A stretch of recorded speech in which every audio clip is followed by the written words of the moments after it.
I never made it, but I know what it takes. I'm motivated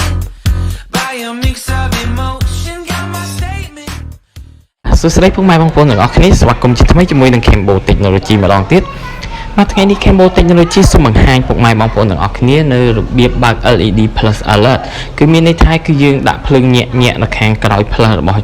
ស់យើងនៅខាងក្រោយទូរស័ព្ទហ្នឹងឧទាហរណ៍ដូចជាគេ call ឬក៏ SMS មកជាដើមខាងក្រោយទូរស័ព្ទរបស់យើងហ្នឹងនៅកន្លែងកាមេរ៉ាហ្នឹងវាប្រកាសជាលោតភ្លើងញាក់មកដូចគេបើកភ្លើង plus ទាំងបងប្អូនទាំងអស់គ្នាអូខេដើម្បីបើកកម្មវិធីនឹងបានយើងចូលទៅក្នុង setting របស់យើងមកបងប្អូនទាំងអស់គ្នាបាទបន្ទាប់ពីយើងចូលក្នុង setting ហើយយើងអូសចុះមកខាងក្រោមមករកពាក្យថា accessibility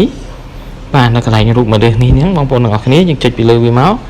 បាទបន្ទាប់ពីដល់កន្លែងនេះហើយយើងអូសចុះមកខាងក្រោមមកបាទយើងរកនេះយើងរកនេះ audio នេះបងប្អូនទាំងអស់គ្នាបាទម៉ាស៊ីនអានខុសឬត្រូវទេបងប្អូនទាំងអស់គ្នាបាទហើយក៏ជាស្រ័យផងដែរបើសិនជាអានខុសភាសាអង់គ្លេសខ្ញុំអន់មែនទេអញ្ចឹងយើងចុចយកកន្លែងនេះមកបងប្អូនទាំងអស់គ្នាបាទបន្ទាប់ពីយើងយកមកដល់កន្លែងហ្នឹងហើយយើងអូសចុះមកខាងក្រោមគេបោះអស់មកអញ្ចឹងបងប្អូនទាំងអស់គ្នាប្រកាសជាឃើញពាក្យថា LED plus for alert អញ្ចឹងបងប្អូនឃើញនេះកន្លែងនេះគេចុចបើកចេញពណ៌បៃតងអញ្ចឹងនៅកន្លែងនេះវាអត់ទាន់បើកទេអញ្ចឹងយើងចុចពីលើវាមកដើម្បីបើកកម្មវិធីហ្នឹងបាទអញ្ចឹងកម្មវិធីនេះយើងបានបើកហើយបងប្អូនទាំងអស់គ្នាបាទហើយកន្លែងនេះគេដាក់ plus on silent បើសិនជាបងប្អូនបើកអាហ្នឹងមកបើកអានេះមួយទៀតមកវាវាលោតផ្លាស់ហ្នឹងប៉ុន្តែវាអត់មានលឺសំឡេងអីចឹងណាអញ្ចឹងស្អាតតែបងប្អូនចង់បើកឬមិនបើកទេបាទអញ្ចឹងសម្រាប់ខ្ញុំបើកអាលើនេះមកអញ្ចឹងដើម្បីគេផ្ញើសារមកដើម្បីឲ្យវាផ្សារឬទេអីវិញអញ្ចឹងវាលោតនៅខាងក្រោយភ្លើងនឹងផ្លែអញ្ចឹងទៅវាបញ្ជាក់ពេលខ្លះយើងដាក់ silent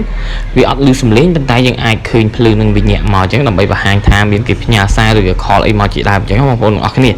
បាទហើយវីដេអូរបស់ខ្ញុំក៏មានតែប៉ុណ្្នឹងដែរសង្ឃឹមថាពុកម៉ែបងប្អូនទាំងអស់គ្នានឹងដែលបានមើលវីដេអូនេះសូមកុំភ្លេចជួយចុច subscribe និងដាក់រូបកណ្ដឹងម្នាក់មួយផងដើម្បីទទួលបានវីដេអូថ្មីជារៀងរាល់ថ្ងៃជាមួយនឹង Cambo Technology របស់ខ្ញុំផងដែរបាទហើយបើសិនជាមានចម្ងល់អីសម្រាប់ពាក់ព័ន្ធជាមួយនឹងការប្រើប្រាស់ទូរស័ព្ទដៃឬក៏ការធ្វើអីផ្សេងឲ្យទៅពាក់ព័ន្ធជាមួយទូរស័ព្ទដែរបងប្អូនទាំងអស់គ្នាចង់ដឹងអាច comment នៅខាងក្រោមវីដេអូរបស់ខ្ញុំបានបាទខ្ញុំនឹងបង្ហាញពុកម៉ែបងប្អូនទាំងអស់គ្នាបើសិនជាខ្ញុំអាចទៅរួចអូខេហើយក៏អរគុណផងដែរសម្រាប់ការមើល